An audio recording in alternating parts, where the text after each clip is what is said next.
Assalamualaikum warahmatullahi wabarakatuh. Nama saya Anton Alansyah. Saya ingin memaparkan tentang tugas individu saya. Inilah prestasi tugas saya. Tugasnya adalah mencari informasi tentang peralatan dan sumber data dari bahasan meteorologi, klimatologi, dan hidrologi. Nah, sebelumnya kita harus tahu pengertian dari bahasan tersebut. Yang pertama, hidrologi, yaitu cabang ilmu geografi mempelajari seputar pergerakan, distribusi, dan kualitas air yang ada di bumi. Meteorologi adalah ilmu pengetahuan yang mengkaji atmosfer dan gejala-gejala perubahan kondisinya, termasuk perubahan panas, suhu kandungan, uap air, intip pembuat hujan, tekanan udara, dan kondisi atmosfer lainnya yang bisa dipakai sebagai bahan pembuat perakiraan cuaca. Dan terakhir adalah klimatologi, yaitu ilmu pengetahuan yang membahas keadaan cuaca secara umum atau secara rata-rata. Next, ini merupakan peralatan hidrologis, namanya horizontal water sampler. Ini adalah alat yang dirancang untuk pengambilan sampel di dekat aliran air yang mengalir atau stagnan dan memungkinkan untuk mengambil sampel untuk pemeriksaan endapan dan lumpur. Next, horizontal water sampler ACC Hohenberg.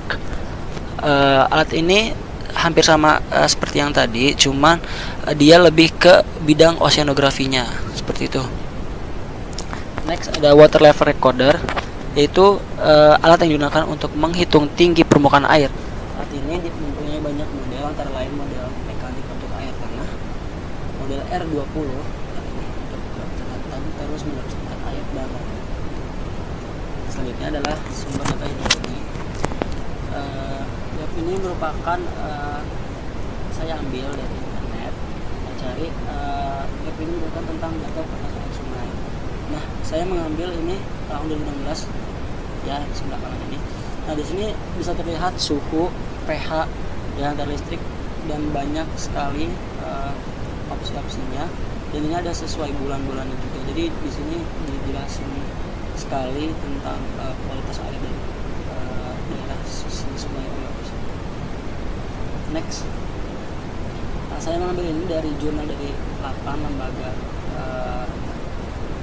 nasional itu, nasional, tentang analisis arus geostropik permukaan laut berdasarkan data satelit almetri. Jadi di sini mereka ini meneliti tentang kayak apa gelombang itu loh, kecepatan arusnya.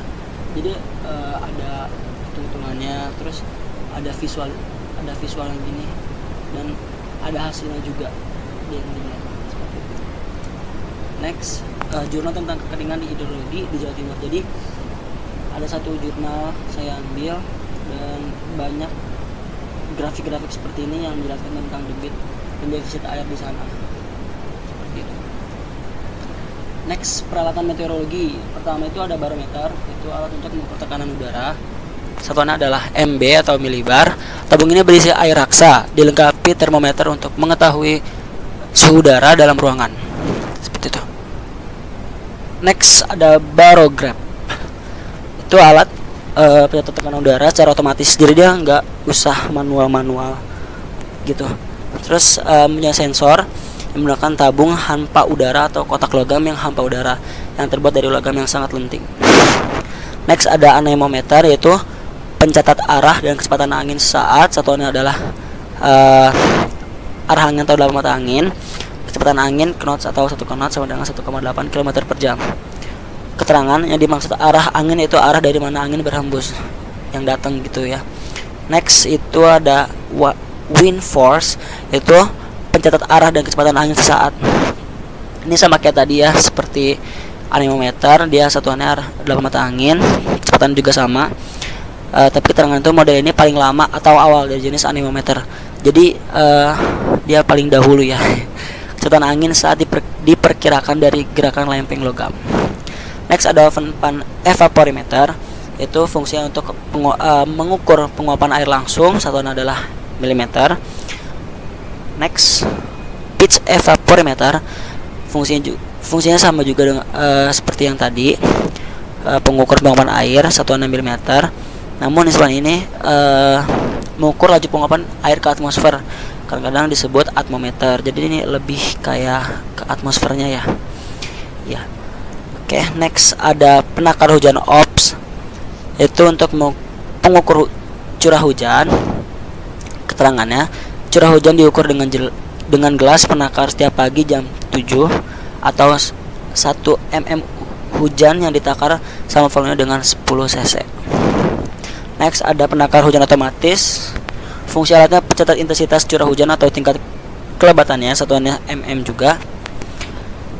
Next ada HV sampler, yaitu peralatan sampling untuk mengambil sampel SPM atau Suspensious Particles Meter atau partikel padat yang melayang di udara. Next ada automatic weather station. Fungsinya itu untuk pengukur suhu udara, kelembapan, tekanan udara. Jadi ini lebih kayak banyak gitu ya fungsinya dari yang lain. Satuannya suhu udara, derajat Celcius, tekanan MB, curah hujan mm, sama kayak sebelum-sebelumnya. Next ada very small portable terminal, itu untuk mengkomunikasi pengiriman data pengamatan cuaca ke BMKG pusat, seperti itu. Next, nah ini sumber data meteorologi. Ini webnya menjelaskan tentang ada 5 bahasan, tapi saya mengambil yang tentang si kecepatan angin menurut bulan di Kota Bandung. Next itu ada sumber data meteorologi. Nah, web ini itu web Australia. Saya mengambil sampel yang di bagian utara dan selatan tentang gelombang angin di daerah sana, seperti itu. Next ada ini tentang El Nino. Jadi naiknya suhu permukaan air ya. Jadi di daerah yang merah-merah ini adalah yang mengalami El Nino tersebut. Ini webnya. Next ada animasi, web tentang animasi animasi dari meteorologi tersebut. Contohnya ada batas lempeng tektonik, ada global sirkulasi atmosfer global dan lain-lain. Jadi ada video di sini, tinggal diklik aja di medianya, ntar bakal keluar. Banyak sih. Next itu ada peralatan klimatologi, pertama termometer tanah, yaitu berguna pada perencanaan penanaman dan juga digunakan oleh para ilmuwan iklim, petani, dan ilmuwan tanah. Next ada lisimeter, yaitu untuk mengukur evapotranspirasi atau penguapan lahan dan transpirasi tumbuhan. Jadi ini ada 3 kotak plat besi dengan luas permukaan 1 meter kuadrat yang ditanam dalam tanah. Jadi dia kayak di dalam gitu.